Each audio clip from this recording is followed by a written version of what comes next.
RMDs, required minimum distributions, are a problem if you don't plan well for them, but too many people worry about them for no reason. There are 10 main considerations when you're thinking about your RMD that should help you plan well. I'm going to walk you through all of them in this video, and I'm going to show you a sample example so you can actually see how it would impact your cash flow. In literally the next 10 minutes or less, you're going to see, based on how long I make this video, what you need to worry about and what, quite honestly, you've been worrying about for no reason. So let's hop into this real quick. This is a little guide I put together. What issues should I consider when reviewing my RMD? Take a screenshot of this if you want. I'm not trying to gatekeep it, but if you want to actually get the guide, comment RMD below. You can see here, these are the questions that I would ask my client. So first, is your RMD more than what you need for living expenses? Let's pretend you have an RMD, required minimum distribution, that's set to start at age 75, which is the case for most of you. Well, if that's the case, you might have $100,000 coming from a 401k or IRA pre-tax. You might have $50,000 from Social Security, and you might be like, I don't need this much to live on.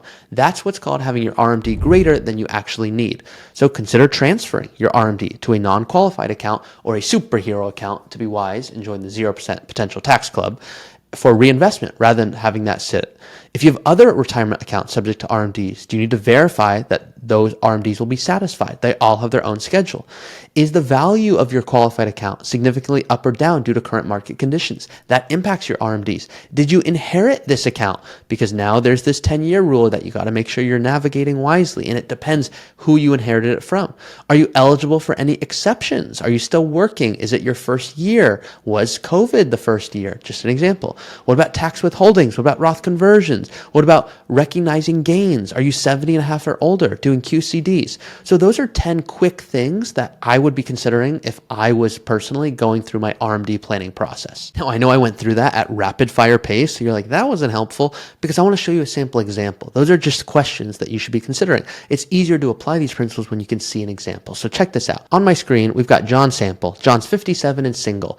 Now, if you're single, RMDs do shift because you're not necessarily going to be leaving where now your spouse has to deal with an inherited rule, and there's a lot more that comes with that. But for the simplicity of this video, what we're going to do is tackle John, who's single, wondering about his RMDs. He says he's worrying. So John, in this case, has $1 million in his 401k. I'm going to show you what if John had 3 million or 5 or 10, but John has $1 million in his 401k. John wants to retire in 3 years. Let's say John has the following goals. He wants to spend $6,000 a month, $10,000 extra every year for healthcare until Medicare, then $2,000 after that. So you're looking at $70,000, $80,000 a year. So does John have an RMD issue? That's the first thought we want to start. Because if John does not have an RMD issue, John doesn't have to worry about anything. Now, if you want to use the tool I'm going to show you that's going to help you actually manage your RMDs, make sure to comment optimize on this video. So check out my screen. This is going to look like a lot of numbers. I'm going to make it fun, I promise. So today, John's 58. He makes $100,000. So he's this in the upper left right here. 2026, 58 years old. $100,000 comes in the door. His expenses are $70,800 to live. He has to pay taxes of $22,000 and he saves $3,000 a year. So all after he's paid expenses, paid taxes, total outflows was $96,000, which means he can save an additional $3,500 a year. Now, what happens in first year of retirement? In 2028, John is 60. There's no income. Right? He's not working. So now he's not working, but he needs to pay his bills. That's $86,000 a year. Plus, he has goals. He wants to pay for healthcare, maybe travel. So look, John needs $97,000 a year. That's got to come from his portfolio. So if you see a parentheses here in the right column of net flows, parentheses means money needs to come from somewhere so John can pay his bills. Let's fast forward to age 75 here, and let's look at something here. So at 75, what we can see is he has Social Security of $57,000 a year, an RMD of $83,000, that's called a planned distribution, which tells us $141,000 is coming in the door. And he needs, because these numbers are adjusted for inflation, $140,000 to pay his bills, but don't forget about taxes of $18,000. So $141 is coming in the door.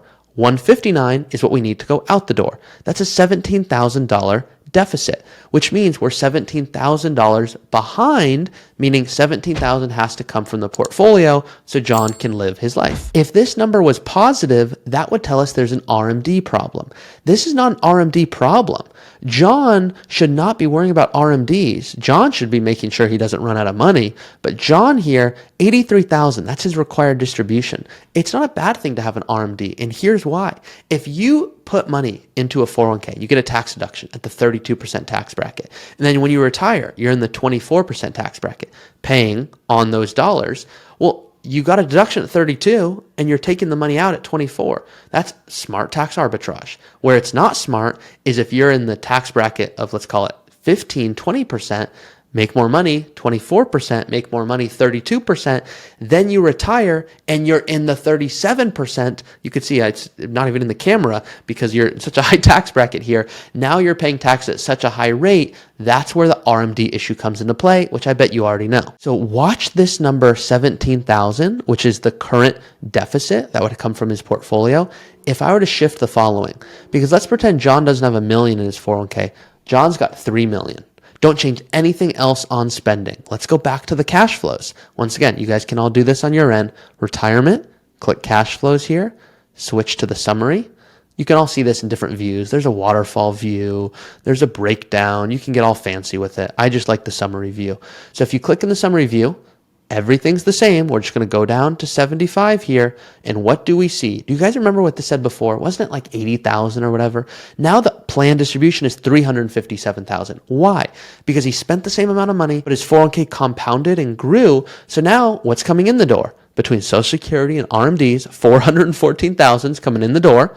Expenses are 140,000 plus taxes of 85,000. So 225 is going out the door. Do you see how this number has become positive? You see this 189? This 189, which becomes 203, 215, 230, 240, 260, all of that is taxing you at your highest marginal bracket. Otherwise said, if I pull this up on my screen for you guys, these important numbers, which if you guys want access to all of this, comment 2026 below on this video. What you can see is if this person was north of 403,000, let's take a look. What is this person at?